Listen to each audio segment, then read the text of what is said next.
주 안에서 사랑하는 여러분, 그리스도인에게 교회는 영적인 집이며 말씀을 배우는 터이며 사역의 현장입니다.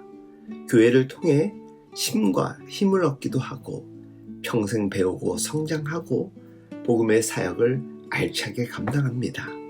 이 외에도 교회에 대한 이해, 교회론은 신학자들과 목회자들에 의해 다양한 이론과 해석이 있습니다.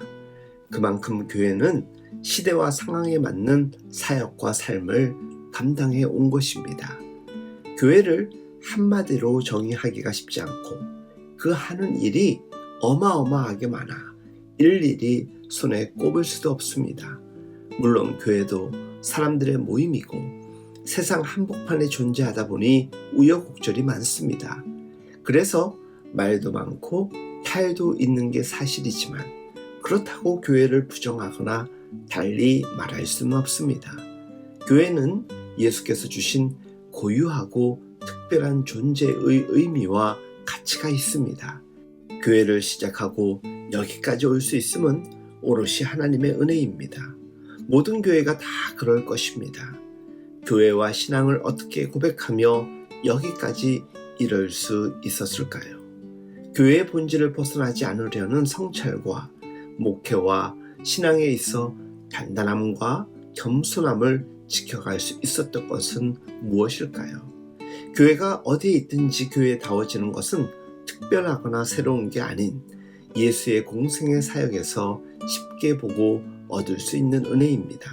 먼저 교회가 수와 크기를 넘어서는 것입니다.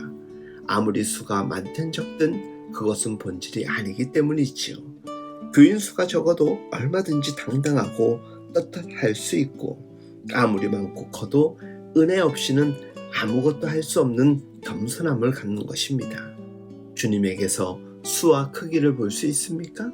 오히려 피하셨고 돌려보내셨습니다. 교회가 본질을 벗어나는 이유 가운데 하나는 수와 크기에 연연하는 것입니다.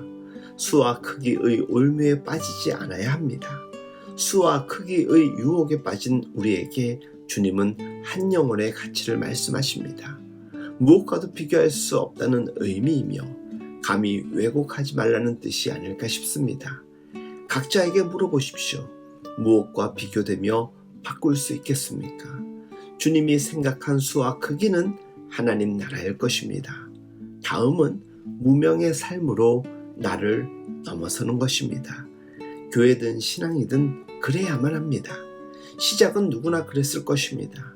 하지만 시간이 지나면서 상황은 바뀌고 달라집니다. 우리는 주님에게서 당신의 자랑과 인기에 움직이는 것을 보지 못했습니다.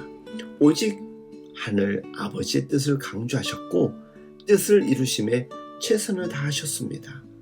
교회와 신앙은 세상과 사람으로서의 인정과 유명세를 부정할 수 있어야 합니다. 그는 흥하고 나는 쇠하여야 하리라 요한은 말했습니다.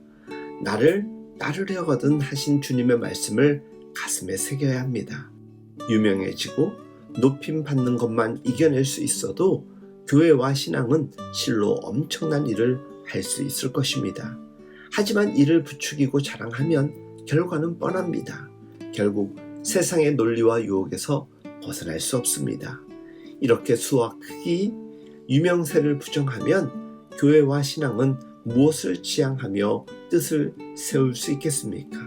그것은 바로 생명을 향한 목마름입니다. 예수님의 관심은 오롯이 생명이었습니다. 교회와 신앙의 핵심은 물질의 축복이나 세상의 성공이 아니라 생명이요 영생입니다. 생명을 능가할 다른 것은 이 땅에 없습니다. 생명은 살라는 명령이 있지요. 그 살라는 명령을 방해하는 모든 것은 죄에 가깝습니다. 생명은 단지 목숨만이 아닙니다. 생명은 살아있는 모든 것의 존재이며 관계이며 온 삶인 것입니다. 그러므로 생명을 사랑한다는 것은 존재하는 모든 것을 사랑하며 함께하는 것입니다. 그렇게 교회는 통전적인 하나님의 역사를 믿으며 그 안에 살고 있음을 고백해 온 것입니다.